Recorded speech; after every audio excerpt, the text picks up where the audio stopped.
Hello बच्चों, लक्ष्य crash course Bhojpur में मैं कुमारी श्वेता एक बार पुनः उपस्थित हूँ। बच्चों, पिछले वीडियो में मैंने अर्थशास्त्र विषय का चौथा अध्याय हमारी वित्तीय संस्थाएं का भाग 1 बताई थी, जिसमें कुछ महत्वपूर्ण प्रश्नों पर मैंने बारी बारी से चर्चा भी किया था। आज मैं उसी अध्याय को आगे बढ़ाते हुए और भी कुछ महत्वपूर्ण प्रश्नों के विषय में आपको बताने जा रही हूँ, जो अक्सर बोर्ड की परीक्षा में लघु उत्तरीय प्रश्न में पूछे जाते हैं। तो शुरू करते हैं बच्चों आज का अध्याय। आज हमने पहला महत्वपूर्ण प्रश्न लिया है कि भारतीय मुद्रा बाजार किसे कहते हैं। भारतीय मुद्रा बाजार किसे कहते हैं? बच्चों, इसका उत्तर होगा कि उद्योग एवं व्यवसाय के क्षेत्र के लिए अल्पकालीन मध्यकालीन वित्तीय व्यवस्था एवं प्रबंधन को ही भारतीय मुद्रा बाजार कहते हैं। यानी कि भारतीय मुद्रा बाजार के अंतर्गत कम समय के लिए, मध्यकालीन यानी उससे थोड़ा अधिक समय के लिए वित्तीय व्यवस्था या प्रबंधन जो किया जाता है, यानी कम समय के लिए या फिर ज्यादा समय के लिए जो वित्तीय व्यवस्था का प्रबंधन किया जाता है, उसी को हम भारतीय मुद्रा बाजार कहते हैं। इसके बाद का हमारा दूसरा प्रश्न है कि चालू खाता किसे कहा जाता है। चालू खाता क्या है? चालू खाता वह खाता है जिसमें जमा की गई रकम को जब चाहे निकाला जा सकता है। चालू खाते की जमाओं को ही चालू जमाएं भी कहते हैं। यानी कि चालू खाते में जो भी पैसा हम जमा करते हैं, अपने जरूरत के अनुसार जब चाहे तब हम उसको निकाल सकते हैं। स्पष्ट है? अब हमारा तीसरा प्रश्न है कि पूंजी बाजार किसे कहते हैं। पूंजी बाजार क्या होता है? इसका उत्तर होगा बच्चों कि जहां कंपनियों तथा औद्योगिक इकाइयों के लिए दीर्घकालीन यानी लंबे समय तक के लिए वित्तीय व्यवस्था की जाती है, उसे पूंजी बाजार कहते हैं।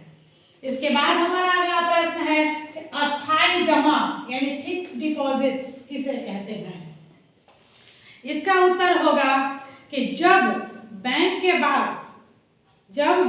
पास कोई रकम एक निश्चित अवधि के लिए जमा करते हैं और उसे एक निश्चित अवधि से पहले नहीं निकाल सकते, तो उसे अस्थायी जमा कहते हैं। यानी अस्थायी जमा 2 साल के लिए यदि हम फिक्स डिपॉजिट करते हैं या फिर 4 साल के लिए करते हैं, तो उसको हम 4 साल से पहले, पूरा होने से पहले, या फिर 2 साल के लिए जमा करते हैं तो वो समय पूरा होने के पहले हम उसको नहीं निकाल सकते हैं, और इस तरह की जमा को हम अस्थायी जमा कहते हैं। क्लियर बच्चों? अब हमारा 5वां प्रश्न है कि भूमि विकास बैंक क्या है।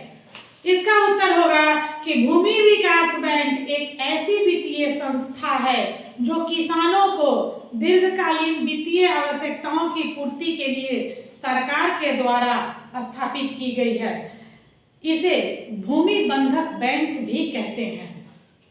ये था भूमि विकास बैंक। स्पष्ट है बच्चों? एक बार मैं फिर से आपको बताती हूँ कि भूमि विकास बैंक एक वित्तीय संस्था है जो किसानों को दीर्घकालीन वित्तीय आवश्यकताओं की पूर्ति के लिए सरकार द्वारा स्थापित की गई है। इसे भूमि बंधक बैंक भी कहा जाता है। इसके बाद हमारा 6ठा प्रश्न है कि किसानों को साख अथवा ऋण की आवश्यकता क्यों होती है। किसानों को ऋण की जरूरत क्यों पड़ती है, साख अथवा ऋण की जरूरत क्यों पड़ती है? तो बच्चों, हम जानते हैं कि किसान जो है अनेक प्रकार की तंगी से यानी कमियों से जूझ रहे होते हैं। उनके पास में पर्याप्त पूंजी नहीं होती है जिससे कि वो अपनी डेली की जरूरतों को भी पूरा कर सके। लेकिन इसके बावजूद कृषक जो होते हैं कृषि पर धन लगाने के लिए विवश होते हैं, क्योंकि यदि वो कृषि क्षेत्र में पूंजी नहीं लगाएंगे तो उत्पादन नहीं होगा, और उत्पादन नहीं होगा तो उनकी आर्थिक स्थिति दयनीय होती चली जाएगी। इसलिए कृषक जो है कृषि पर धन लगाने के लिए विवश होते हैं।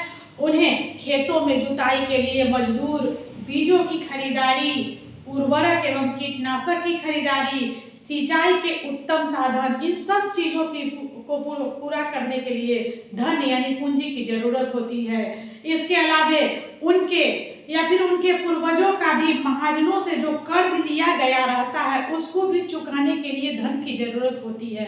इन्हीं सब कारणों से किसानों को साख या ऋण लेने की आवश्यकता पड़ती है। स्पष्ट हो गया बच्चों? अब हमारा अगला प्रश्न है कि सूक्ष्म वित्त योजना को परिभाषित करें। सूक्ष्म वित्त योजना क्या है? इसका आंसर होगा बच्चों कि सूक्ष्म वित्त योजना के द्वारा गांव, कस्बों और जिलों में गरीब जरूरतमंद लोगों को स्वयं सहायता समूह के माध्यम से ऋण उपलब्ध कराया जाता है। इसमें छोटे पैमाने पर कम ब्याज पर साख अथवा ऋण की सुविधा प्रदान की जाती है। ये था सूक्ष्म वित्त योजना। अब हमारा आखिरी प्रश्न है कि दीर्घकालीन ऋण किसे कहा जाता है? दीर्घकालीन ऋण क्या होता है? इसका आंसर होगा कि किसान जब भूमि पर अस्थायी सुधार करने, नलकूप लगाने, ट्रैक्टर खरीदने इत्यादि के लिए ऋण लेते हैं तो उसे चुकाने में 5 वर्ष से भी ज्यादा समय लग जाता है, क्योंकि किसानों के पास उतनी पूंजी नहीं होती है कि ये सब चीज वो अपने आप जरूरत को पूरा करने के लिए खरीद सके, और इसके लिए वो ऋण लेते हैं और ये ऋण चुकाने में वो तुरंत समर्थ नहीं होते हैं, इसको चुकाने में उनको काफी लंबा समय लग जाता है। अर्थात इस प्रकार के कार्य करने में उनको 5 से 20 वर्ष तक का भी समय लग जाता है। इस तरह के ऋण को दीर्घकालीन ऋण कहते हैं। स्पष्ट हो गया बच्चों?